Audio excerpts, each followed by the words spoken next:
Hi friends, it's Kayla. It's the end of the year. I have behind me all of the books that I read in 2019. Tomorrow we're gonna dive into all of my stats and that kind of stuff. But right now I'm gonna pull 10 from these shelves that were my favorites of the entire year and tell you about them. I think a lot of these you might expect. Maybe if you feel really invested in my content, put your guesses down below. I don't know if you want to do a top 10 and guess all 10. That could be a fun game. Pause and see how many you can guess, because I feel like this isn't a very surprising list. I think well, at least my top 5. My top 5 was so easy. And then the other 5 weren't challenging to choose, but they were challenging to order. I do them in order. So I'm going to start with my 10th favorite book of the year. Before I begin, I just want to say something that a lot of these books have in common. So if you're here specifically for recommendations, I want to let you know something that I love in books and that exists in a lot of books, but isn't the most popular opinion. And that is open endings. I've recently discovered my distaste for epilogues and 20 years in the future, here's where the characters are, here's everything wrapped up in a nice box. The feeling of conclusiveness, that's not something I'm really looking for. So just know that in this stack, I don't want to give you specific books that this happens in because I feel like that's kind of a spoiler. But if you're here for recommendations, maybe this list isn't for you if you like that feeling of satisfaction when you're finishing a book. Apparently that's not what I want. So let's begin. In the number 10 position is When the Moon Was Ours by Anna Marie McLemore. I have read their books, one book every year for the last 3 years, and they've ended up in my top 10 of the year every year. Of all my favorites, I feel like this one might be surprising just because I don't feel like I've talked about it enough. Maybe my enthusiasm wasn't as clear in the videos in which I've already spoken about this book, but this is, like all of Anna Marie's books, so special, and the imagery is so wonderful. This is magical realism, it's flowery writing, it's ethereal, and it took me, I think, the first half of this book, like a lot of their books do, for me to really understand what was happening and feel completely immersed. But once I did, like, I was crying, I was upset and angry and happy. And this follows a boy and a girl, and the girl like appeared one day out of a water tower. The boy paints moons in the trees. Like, it's weird, basically. I like weird things. That is a common theme among this stack as well. There is also this group of witches in this book, and they're trying to steal the main character's flowers, which she grows out of her wrist, and they believe it'll do magical things. She basically gets threatened by them revealing her secrets and this boy's secrets. He's trans, that's a huge part of the story, and it's her protecting him and herself. It's a story of like acceptance and magic and secrets and unconditional love. I couldn't not mention this because of all the books and all the characters I read this year, these are some of the most memorable people and scenes that I read. I still think about this book. It's very culturally vibrant and vulnerable, which I love. In my number 9 position is Watch Us Rise by Renee Watson and Ellen Hagen. With all of these books, they are my favorites of the year. This one specifically, I wanted to include because as a teen book, like specifically for YA, I do think this transcends age and can be read by adults and enjoyed, but like specifically for teens, this is like my favorite teen title for teens of the year. This follows two best friends, and they go to this like progressive NYC high school where it seems like they have the ability to talk about anything, discuss anything. They have so many opportunities, and then suddenly they feel silenced by their faculty because they've started up this blog where they discuss feminism and racial microaggression, sexism, and a lot of things happening at their school and just around them that are injustices. Their blog goes kind of viral and gets some unexpected attention,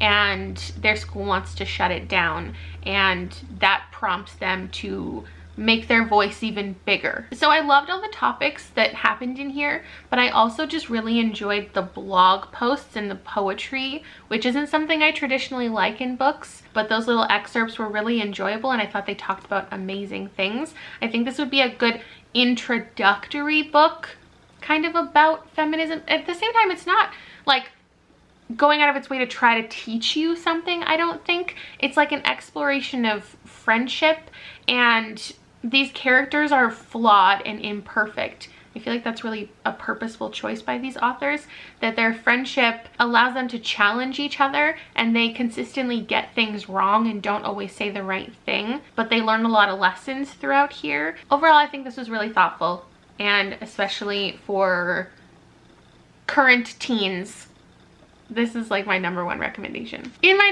#8 position is Lock Every Door by Riley Sager.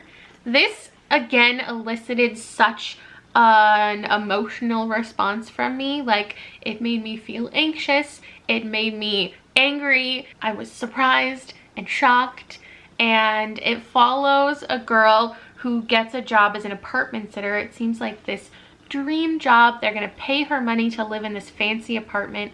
She is starting a new life for herself. The twist is there are a lot of rules living in this apartment complex and taking on this job. You're not supposed to talk to the other tenants. You're not allowed to spend a night away from the apartment. You're not allowed to have guests. And the main character makes friends, which she's not supposed to do, with another apartment sitter.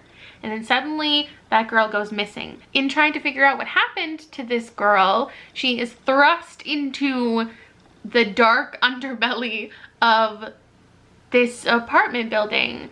The apartment building and its tenants do not want her finding out what's happening. I would say there's not a ton of action in here. It's more of a slow, suspenseful, gothic tale, if I had to sum it up in a sentence. The timeline isn't linear, which is one of my favorite things, which again happens in a lot of the books that are in my favorites. There's this sense of like impending doom throughout reading it, and kind of a countdown, and this dread. I felt dread. Next up, in the #7 position, I have given to Moon of the Crusted Snow by Waubgeshig Rice. This is a slow, haunting, post-apocalyptic story following an Anishinaabe community. When the power suddenly goes out, they have no communication with anybody, and it's just this sense of unknown. The writing of this is clearly one of my favorite things of the year. It is just so powerful, and the way the characters are written and the scene is set, it was really immersive for me, and I loved like the moments of joy these characters had together in this horrible circumstance, the moments of perseverance, the moments of fear. Like, I was in it, I felt all the things. At one point the community is being infiltrated by some other people, and there's obviously a grander conversation here in regards to First Nations communities and historical events. My favorite thing was just the setting of this. It's rural and isolated. There's only a certain amount of characters, and there are people who are in a leadership position, and they have to find a way to keep spirits up when the food supply is dwindling and everything is slowly turning catastrophic. Keeping people alive and keeping people calm. It was ominous and well crafted, and I want to read everything he ever writes. #6 on my list. I struggled with where to place this one because it is one of my favorite AS Kings of all time now. That's Dig, but I think in this exposition it makes the most sense. Everything else from here is pretty like speculative. Wait, this whole stack is speculative. I think there's only 2 books here that don't go into weird territory. This one is weird, but it's more of a hard-hitting contemporary with just AS King's like classic off-kilter tone is how we'll describe it. This follows 5 cousins. They all have their own independent stories in here because they aren't really involved with each other. Their family, their grandparents had like a potato farm, really successful, really wealthy, and chose not to pass down their riches to their family. There's a lot of reasons for that are discussed in here. Some great discussions in here about wealth and privilege. There's a focus on white supremacy and racism, and this family all grappling with the choices other members of the family have made. So it's this dysfunctional family. It's so hard to talk about the actual plot because it's so weirdly written, but it's like 5 different teens without proper first names, all having coming of age storylines. The writing is chaotic, but it's so intentional. She's just such a great writer, and I don't know how to describe it. Yeah, the back doesn't help me. Anyway, it says everything I've already said. Her signature surrealism, the teenage experience. That's the worst book review I've ever given in my life. I'm very sorry. Next on my list, we've cracked the top 5, and this is equally difficult to describe, so I'm sorry. That's Bunny by Mona Awad. I saw Kat describe this as a mix of The Craft and Frankenstein, and I've never seen a more accurate way to describe this. Also, like, if you've seen the movie The Heathers, that's got to be mentioned when talking about this too. This is definitely the weirdest thing I read this year, and I don't know if it would be surprising this in my top 10 because my review on Goodreads was just ha ha ha what the fuck. This follows a girl named Samantha, and she goes to school with a bunch of pretentious MFA students. There is this one group of girls that she's noticed who she doesn't like and don't like her. They call each other Bunny, and it turns out they're kind of a cult, and they are involved in conjuring creatures. Samantha doesn't feel like she fits in with this crowd, and then somehow gets immersed into this strange world and becomes a bunny. And the writing of this is just incredible and weird. There are certain ways that it's written where the tense changes in a really interesting way, or like the perspective changes. There are some chapters written in like first person plural. It felt wrong. I felt uncomfortable. I don't know how to talk about it. And I think I've, according to some other people, have spoiled this book by diving too much into the plot and where it goes and how weird their cult's activities focus. Next up, in the number 4 spot, is The Turn of the Key by Ruth Ware. This is my favorite thriller of the year. It follows a girl. I feel like I've pitched this so many times and talked about this in so many different videos, but it follows a girl. It's written in my favorite way. It's like an epistolary vibe because she's writing letters to a lawyer. She wants to represent her because at the beginning of the book we know that she has been charged with murdering a child who was in her care. But the way that it's told, like, you forget you're within a letter. I really just think this is like a master class in suspense fiction. I know not everyone agrees. I know a lot of people did not like this, but I was so impressed with how this was written, how the reveals were done. I was shocked by so many things, and I love a thriller that has a mix of like weirdness where you don't know if these paranormal vibes are actually paranormal. Like, are there ghosts? Are there other entities? Is the house controlling itself? She's in this smart home where buttons do everything and everything is like really fancy and expensive. And she's caring for these children, but wasn't really taught how everything in the house works. So things are confusing to her. She found this job totally randomly looking for something else. So she's not really the most qualified, but also we don't know her past going in, and it's slowly revealed in such a good way. Basically, the house is creepy, the children are creepy, the situation is creepy, and I loved it. It's set in the Scottish Highlands, which was just such a great, vividly described setting, and it's just really well done. Now into my top 3. We're starting with Wilder Girls by Rory Power.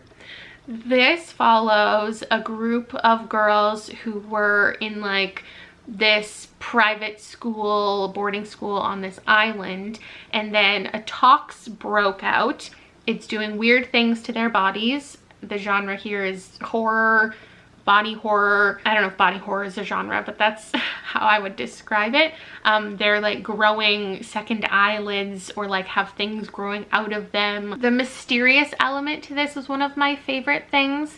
One of the girls goes missing, who we have a couple main characters, a couple perspectives in here, but I feel like this is our main girl, and one of her friends goes missing, and she's trying to figure out what is happening to the girls who suddenly can't be found anymore on the island. They're being provided food by the mainland, and it's like this power position. They've created their own society kind of, and there's different jobs that you have, and there are certain girls who get to like go meet the boat and get access to the food, but there's mysteries surrounding all of the things happening on this island. Honestly, this is just one of my perfect things, and I know a lot of things in here didn't work for some people, so that's fine. I will still just talk about this book endlessly because it's everything that I wanted. It's got just like real life dynamics, it's got survival, it's got the weird stuff, it's got some queer relationships, but that didn't take like the focus of the plot. The focus of the plot isn't romance, but there's just enough friendship and relationship stuff. I loved every choice that was made in here. In my number 2 spot, yes, Illuminae made my number 2 spot. I know when I talked about this, I was so surprised by how amazing it was, and I couldn't stop talking about it, but I don't know if I fully expressed to you that like this is in my number 2 spot of books this entire year. I know that I'm so very late on getting on board with Illuminae. This was one of the most talked about books like 2014 or 2015 booktube, and I regret not getting on the hype train earlier because I just thought hard sci-fi wasn't for me. Maybe AI, which everyone was talking about, that aspect of the book wasn't for me. Spaceship stuff I thought maybe wasn't for me. Listen, I'm wrong. This is my everything. I adore Illuminae. I adore Katie and Ezra so much and their story. If you somehow don't know what this is, the book kicks off with this couple of teens who have broken up, and suddenly their planet is being attacked and a war has broken out, and they escape on a couple different ships. But now their spaceship is being chased by other ships. There's a lot of like political war intrigue in here, and their only way to communicate is via like hacking into the computer systems and talking. This essentially is a found footage text. It's mixed media, and every page is like transcripts or video footage or voice clips or IMs, and it's the story of like what happened, why these people attacked this planet, what's happening on the ships. There's like a sickness running rampant through these ships, and people going back and forth between the ships, trying to outrun other ships. I just cannot believe how a non-traditional text like this made me so invested in these characters and so vividly described the setting without like traditional exposition. I'm just so impressed with not only what this book is in regards to like how it was laid out, but how the story unfolded and these relationships that I was like crying over. Lastly, my #1 favorite book of the year. There's no way that you don't know what this is because I won't shut up about it. I'm the #1 middle game supporter, and I will be talking about this every day of my life. In this book, we are following Roger and Dodger, who have been created. There's this man named Reed who works in the alchemical arts, and him, along with a group of people, are trying to ascend to godhood. And the way to do that is to create these sets of twins and test them. Another thing I guess that I should mention with like all of these books is if you're okay being confused for the majority of a book, that's a lot of the focus of my favorite things too. I love just being thrown into this world and experience in characters' lives where I know nothing. I don't understand anything that's happening, and I won't understand for hundreds of pages. It's confusing in a really incredible way. These twins have been separated to have the opportunity to fully develop their own powers, but they keep coming together. They can speak to each other in some ways, or they're just being pulled together. Their twinness and their artificial life is just constantly drawing them together, and they are, Roger and Dodger, two of my absolute favorite characters I've ever read. They just embody such like innocence and love and power, and I just love a book that takes place in the real world but has all of this nutty outside stuff. So we've got modern day, we've got real, just like living their life storylines, but also like transmutation and alternate reality. This again is a non-linear storytelling style. The very beginning of the book starts with 5 minutes too late, 30 seconds from the end of the world. Like, the beginning of the book starts at the end of the book, and then we jump around and find out like what's happening. Did Reed do his villainous act? Was he successful? What happens to these twins? We're led to believe certain things are gonna go wrong, and so like you're anticipating all of these things and you just never know what's happening. So that's everything that I needed and wanted out of a book, and that's it. I feel like I started out with good descriptions and then it all just went downhill, because the more I love a book, the harder it is for me to think of the positive merits and put them into like nice boxes and good descriptions, and I just want to like scream about them instead. So that was challenging. These are my 10 favorite books of 2019. I wonder if you also had any of these books in your top reads of the year list, or if you're thinking about reading any of them now, or if you're one of the hundreds of people who comment on my videos like, we don't read anything similar ever, but I still watch your videos. First of all, I love you for that. Second of all, will you give any of these a try? Maybe that's the challenge I give to you. If you're here and we don't read anything similar and you were just curious about my favorites, give one of them a try. Maybe you'll hate it. That would be sad. Honestly, with a lot of these books, that's the case. People read them and they're like, what is wrong with you? Why do you like this? But good luck to you if you do plan to read any of these, or if they are already your favorites, like Let's Be Best Friends Forever. And I'll see you later, tomorrow, with the stats. Oh, the stats. That's gonna be fun. Okay, bye.